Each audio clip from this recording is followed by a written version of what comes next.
Hi, this is Charting Man Dan of TheChartGuys.com, home of technical analysis education. Click the link for a free week trial, no credit card required, and gain access to our multiple live broadcasts daily, community chat room, educational videos, nightly watch lists, and more. Invest in your education and future and join the community today. Looking at Apple on the daily, weekly, shorter term time frame. So Apple stood out as a bull comparatively today, but it still is very weak. We back tested and rejected the lower Bollinger Band daily resistance, with an upper wick showing profit taking. It's an inside candlestick with a fairly tight range. If tomorrow we break 111.23, we're looking down at 110.53. And if we break 112.35, we're looking up at 113.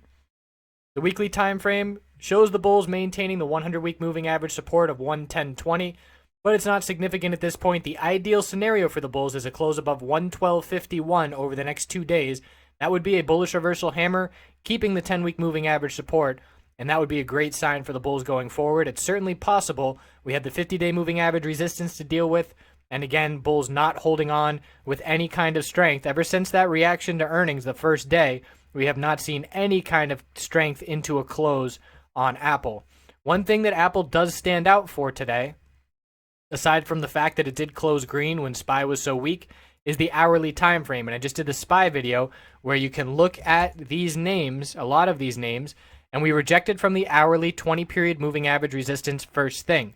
We did that on SPY there. Looking at Facebook, we rejected from that 20 period to start the day. Looking at Amazon, we didn't even get to that level. And looking at, these are just all names off the top of my head, Netflix rejected first thing after gaining it and then couldn't hold it. But what stands out for Apple is after a rejection and closed right at it, we gained that level and then held the back tests as supports multiple times. So we are starting to see the start of a potential turnaround. We must hold that 20-period moving average support, currently 111.49, and that will be different pre-market tomorrow when we cover it live before the bell.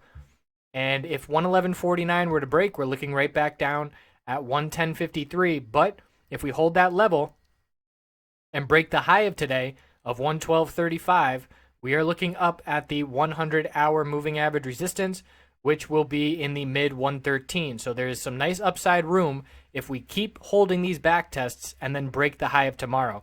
So keeping that on close watch for Apple, and again, it does stand out as not many names, individual names, are holding their 20-period moving average support today on the hourly after such a weak day, yesterday as well. So 2 weekdays in a row in the market.